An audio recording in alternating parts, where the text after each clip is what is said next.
Hello, everyone. Welcome to another episode of Control or Be Controlled. I've missed you guys so much. My audience, I've missed you guys a lot. And once again, is a brand new day on a brand new episode with you guys. And as you guys know, I'm your host, as always, Darlington. Today's guest is Andy Nearly. Andy, I hope I got your name correctly. You did. Thank you, Darlington. All right. So, Andy, I would like you to do the honors of introducing yourself to my audience. Well, I'm pleased to be able to share this time with you, Darlington. I'm passionate about people of influence using their influence well. And so the language of leadership is the language that I use quite a bit. We talk in my firm about turning managers into leaders by developing the four leadership necessities. I'm sure you and I will be able to dig into that a little bit deeper. I've been passionate about this for more than 25 years, and have had a platform to travel around the globe working with management teams and organizations, helping their leaders to lead more effectively. You and I touched base a few minutes ago. I was recently in Mozambique. I know you're in South Africa, and there's just so many opportunities for leaders to grow effectively in your great country and in your continent, as well as here in the West. I live in the U.S. All right. Thank you so much, Andy. Or should I say Dr. Andy? Okay. Andy is enough. Just Andy. Okay, just Andy. So, Andy, I would like us to get into the questions I had for you. Sure. So, many people are promoted into management, but not everyone becomes a true leader. Yeah. Andy, in your experience, tell us what transforms a manager into someone people genuinely want to follow. Boy, Darlington, I love the way you posed that question. If you had asked me, Andy, how does a manager become a leader? I would say, well, we always are becoming. I'm not sure anybody ever arrives as a leader. It's a aspirational journey, if you would. So I love the way you asked that question. It really is about, do people want to follow you? Or using my language from the introduction a minute ago, are people comfortable with your influence? And I've been looking at effective leaders for more than 2 decades now. I think becoming a high achieving leader, it's simple. That doesn't mean it's easy. I think it's a lifetime of work. But I think if you're growing in conviction, passion, purpose, vision, seeing the bigger picture, if you're growing in conviction, if you're growing in competence, are you growing as a leader, and are you helping your team to execute whatever your mission is, whatever the organizational goals are? Are you growing in competence? Conviction, competence. I think it's always an issue of character. Are you fair-minded, other-oriented, self-sacrificial? Do you put your team first? Are you a person rich in character? So we've got conviction, competence, character. And then the last one, Darlington, I struggled with language around what I was observing. And then it dawned on me, the best leaders that I was working with, they had both a formal responsibility for their team to perform. There were measurements they were being measured against, whether it was a manufacturing floor or a production team or sales goals or whatever it was. They had a formal obligation that they pushed their team to excel in. They also had a personal relationship with each one of their team members where their team member knew that Darlington was for me. And so they balanced that formal expectation with the personal empathy and influence. And I use the term leadership covenant for that, similar to a marriage covenant that is both a partnership of love and affection till death do us part, romance and all of that. But here in the States, there's also a formal document that is signed by the officiant and recorded with the Secretary of State or the county clerk, saying this personal relationship is also formally recognized. It's a marriage covenant. And I think the best leaders realize they're in covenant with the people they influence. So conviction, competence, character, and covenant. A simple model, but Darlington, I think all of us that aspire to be high achieving leaders will spend a lifetime trying to grow in those 4 areas. Great question. Thank you. Thank you so much, Andy. Thank you for that wonderful answer, for breaking down what it takes for a manager to transform into a genuine leader that people want to follow. So, leadership has never been more important. Yet, many organizations struggle to develop strong leaders. Yeah. Why do you think there's such a shortage of effective leadership today? Yeah. I mean, Darlington, if you and I could write the book that solved that issue, we could both retire as multi-million copy authors, I think. I suspect good leadership has always been at a premium. Even if you and I were to go back, 50 years ago, I think probably we would have people around us saying, why aren't there any good leaders? I think it's particularly true in the 2020s because of the advent of social media.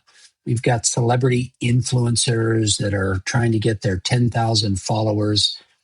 And we've confused that type of celebrity influencership and social media, where I am always presenting the best picture of me with true vulnerable leadership that says, team, we're in this together. Not quite sure how we're going to get from here to there, but we're going to figure it out together.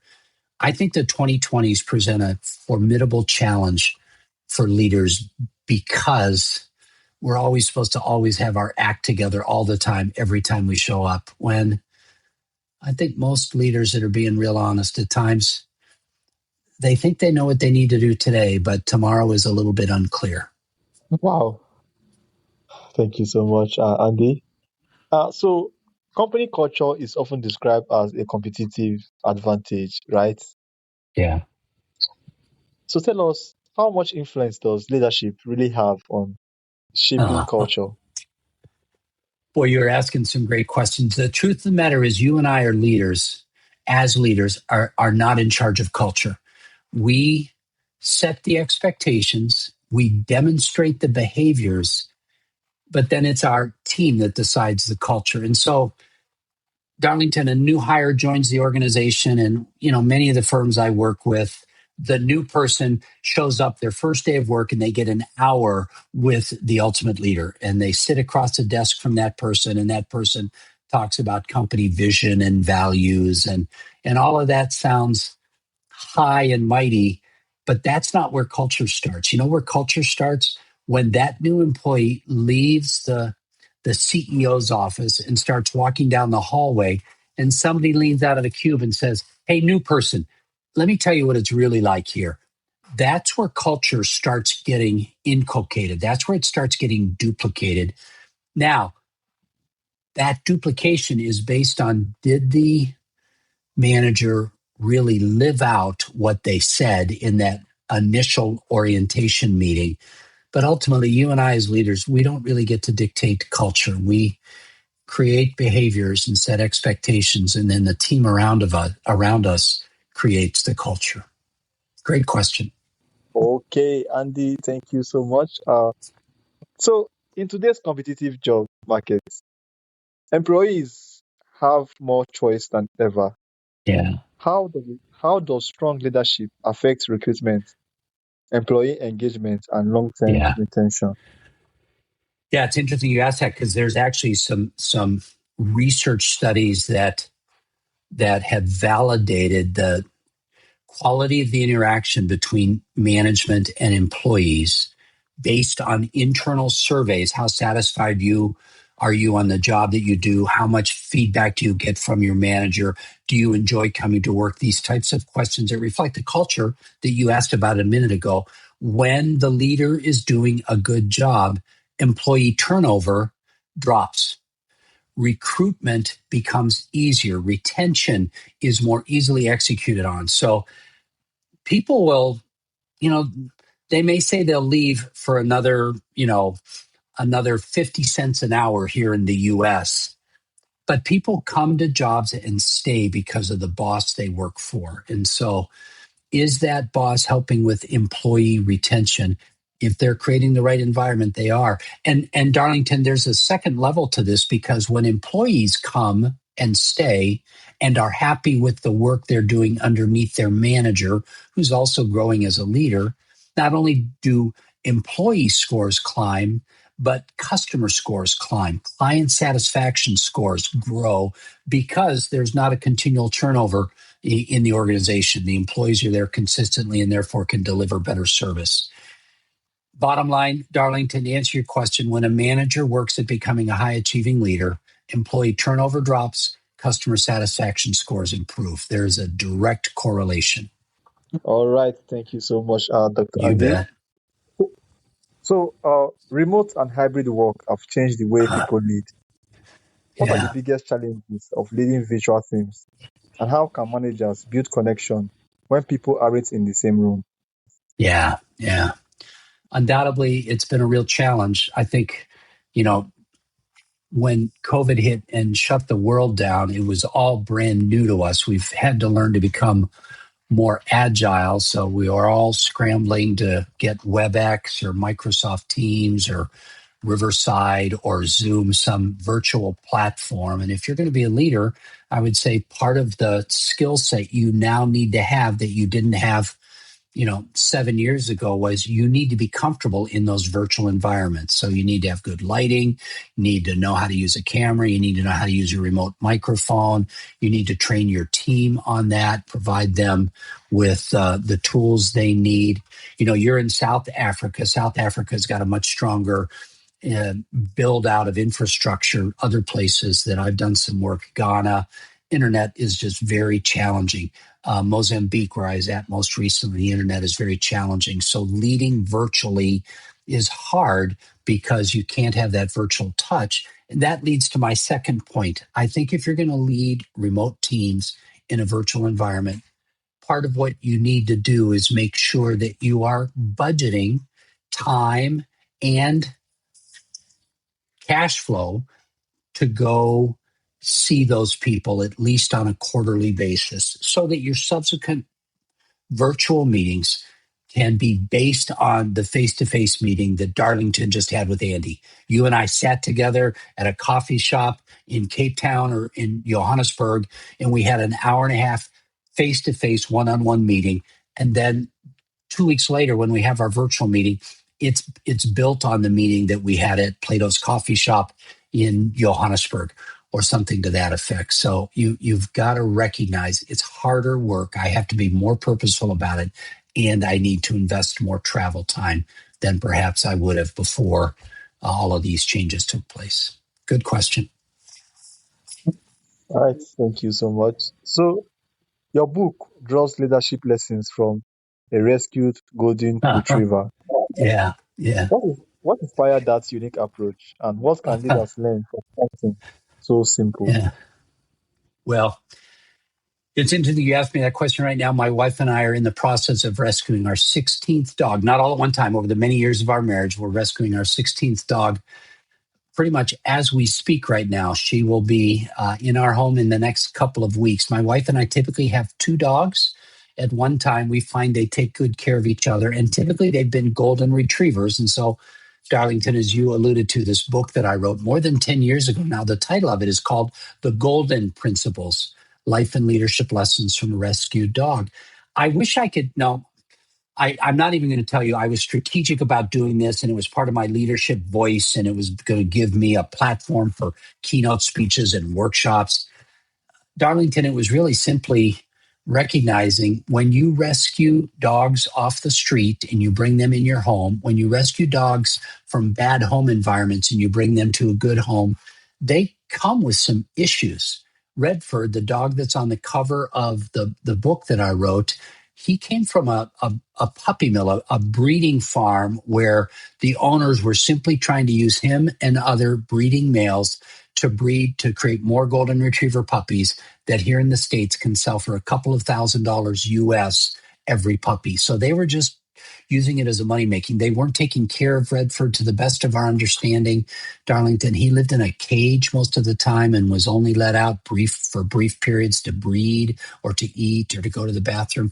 When we rescued him, he was rescued by the sheriff department in a state adjacent to Texas where I live, and they distributed dogs to a bunch of the rescue groups all over the country. The first time I looked at Redford, he He squat and urinated. He hid from me for weeks and months. And so, Darlington, here's how I answered that question. I had to learn to treat him differently. Instead of coming in the house at the end of the day and dropping my briefcase and yelling out, "I'm home," which I had been typically doing, man, when I did that and Redford was in our house, he would go running the other direction. He would go and hide. He would urinate. He was scared. I had to learn to come in our house.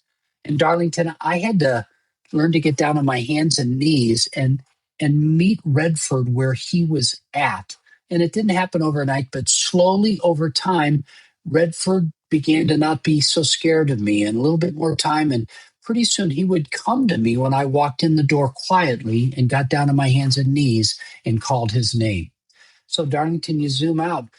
Is there a leadership principle that leaders need to work at meeting their team members where the team member is at? Yes, that's a leadership principle, isn't it? I learned it from Redford. Another one of the principles, we had a doggy door, a door that would let our dog go in and out of our kitchen, and it would go into our garage so that then he could get out to the backyard to take care of his business. Problem was, if you opened the garage door with one of those remote devices on your car as you pulled in the driveway, Redford would take off running out into the neighborhood. And I would yell at him, "No, Redford, stop." And finally, we had a friend who was a veterinarian that understood dogs better. She said, "Andy, change your approach. Instead of yelling at him to not do that, as soon as you start pulling in the driveway, roll your window down and start calling his name. Redford, come here. I'm so happy to see you." I had to turn a reactive no into a proactive yes. And before long, we had solved the problem. Redford became so excited when we came home that he was waiting for us. Well, once again, Darlington, I would say, is that a dog principle or is that a leadership principle? Do leaders need to work at eliminating the reactive no's by being better about the proactive yeses? That's a great leadership lesson. So I had stories like that. And quite honestly, Darlington, I didn't intend to become a best-selling author. A small publisher here in the States was at a conference that I was at. He asked me if I had any other dog stories like the ones I just shared with you. And a year later, this publisher and I had produced the Golden Principles. So it wasn't ever a purpose, but it's our life. My wife and I have been rescuing dogs for decades at this point, and they've taught me more about leadership than my dissertation studies or any other work that I've done. Yeah. Okay, Andy. So thank you so much. This has been a You very bet. wonderful episode. So if you could leave every leader listening right now with one principle that would immediately improve the way they lead, both at work and at home, what Yeah. would it be? I call it the leader's hour. It may not be a 60-minute hour, but the best leaders I work with, Darlington, they lead themselves first. And so typically good leaders have time early in the morning. I'm a strong Christian. I have a spiritual rhythm in the morning of Bible reading and prayer, and that's part of my leader's hour. Other leaders, it's going to be their own spiritual rhythms. It may include some physical rhythms of exercise, of stretching, eating a healthy meal, and then looking at the day that's coming up and thinking about the meetings that you're going into, the people you're going to be interacting with, the objectives you have for the day. That leader's hour helps a leader prepare themselves first. I think that's the truism I would share with your followers as we begin to wrap up this podcast. The most important job of a leader is always to lead themselves first. Yeah, that's the advice I would give. And oftentimes that looks like a leader's hour first thing in the day. All right. Thank you so much, Andy. Thank you for sharing your practical insights on leadership, trust, and building organizations where both people and performance can thrive. It's been a pleasure having you on Control or Be Controlled. So for listeners who would like to learn more about your books, speaking, coaching, or leadership programs, where can they connect with you? Yeah, Darlington, they can go to neelyleadership.com. I have a website, and anybody that's there's a link on the top of my website where they can grab a 15-minute interaction with me. I'd be happy to have the same type of discussion, a very practical discussion with leaders that are emerging. The other thing, Darlington, is I have a little 8-page ebook on how to hold a hard conversation, how to hold a coaching conversation, how to hold a threefold affirmation conversation, key conversations for leaders to hold with their team members. That ebook is available at leadershipmaterials.com, the website leadershipmaterials.com, and people can download this free ebook. It's got good information. It's got some worksheets in there. It can help them in their leadership conversations. So, Darlington, it's been my privilege to share with you. I've loved your good questions, and obviously, I believe a lot of these principles they play in South Africa, they play in North America, they play in Southeast Asia, across the globe. So I look forward to good things moving forward. All right, thank you once again so much for coming, Andy. Do have a wonderful day. I also want to thank my audience and my listeners for taking out their time, coming out today to listen to your wise words on leadership. So once again, Andy, don't forget to mark episode as complete and leave me a review about the show on Podmatch. Do have Will a do. wonderful day ahead. Thank you.